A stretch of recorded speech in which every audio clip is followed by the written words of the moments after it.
উত্তরের জেলা পঞ্চগড়ে দাপট দেখাতে শুরু করেছে শীত। সর্বনিম্ন তাপমাত্রা রেকর্ড করা হয়েছে 10.6 degree Celsius.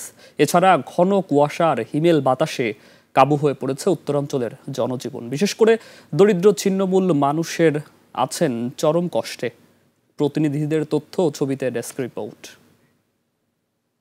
Lily beauty soap, যার অ্যান্টি এজিং গুণ তারুণ্য ধরে রেখে ত্বকে করে উজ্জ্বল। তারুণ্যময় উজ্জ্বল ত্বকের জন্য রিমার্ক। সন্ধ্যা থেকে সকাল পর্যন্ত ঘন কুয়াশার চাদরে ঢেকে থাকছে গোটা পঞ্চগড়, সাথে বইছে হিমেল বাতাস। কনকনে ঠান্ডায় সন্ধ্যা নামতেই শহরে জনসাধারণের চলাচল কমে যায়। সপ্তাহ জুড়ে জেলায় তাপমাত্রা 11 থেকে 13 ডিগ্রি সেলসিয়াসে ওঠানামা করছে। রোববার সেই তাপমাত্রা নেমে আসে 10.5 ডিগ্রি সেলসিয়াসে।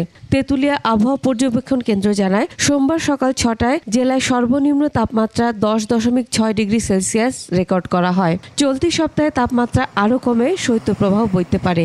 এখন রাস্তায় লাইট ছাড়া চলা যাচ্ছে না, তো জীবনযাত্রা একেবারে বিপর্যস্ত অবস্থা। এত ঠান্ডা, এত কুয়াশা, আমরা ভ্যান চালাই, ভ্যানে হ্যান্ডেল ধরে রাখা যায় না। ঠান্ডার কারণে আমরা খুব অসহায় পড়ে থাকি, যাত্রী পাই না, আমাদের কোনো ঠিক মতন ভাড়া উঠতে হয় না। ঠাকুরগাঁয়ে দিনের বেলা ঝলমলে সোনালি রোদ থাকলেও রাতের বেলা জেঁকে বসছে শীত। ঘন কুয়াশার সাথে শীতের তীব্রতা থাকে বেলা 11টা পর্যন্ত। হতদরিদ্র ও খেটে খাওয়া মানুষ ভোগান্তির শিকার হচ্ছেন। গাইবান্ধায় কয়েকদিন ধরে বিকেল থেকে ঘন কুয়াশা ও শীতের তীব্রতা বৃদ্ধি পেয়েছে। স্বল্প আয়ের দিনমজুর মানুষেরা স্বাভাবিক কাজকর্ম করতে পারছেন না। নদী তীরবর্তী দরিদ্রদের জীবনযাপন কষ্টসাধ্য হয়ে পড়েছে। এখন এই যে সিরে খেতায় মাথায় গাদ দিয়ে বাচ্চাকে নিয়ে ঢাকে ঢুকে আসি। এলাকার মানুষ খুবই কষ্টে আছে। শীতে কাবু কুড়িগ্রামের জনজীবন। হিমেল বাতাসে শীতের তীব্রতা অনুভূত হচ্ছে। মধ্যরাত থেকে সকাল পর্যন্ত কুয়াশার চাদরে ঢাকা থাকছে চারদিক।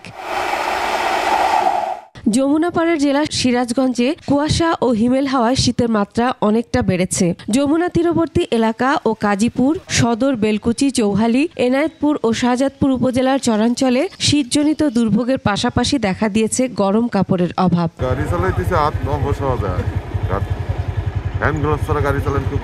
ঠান্ডায় কাহিল চুয়াডাঙ্গার জনজীবন। বেশি দুর্ভোগের দিনমজুর ও নিম্ন আয়ের মানুষেরা।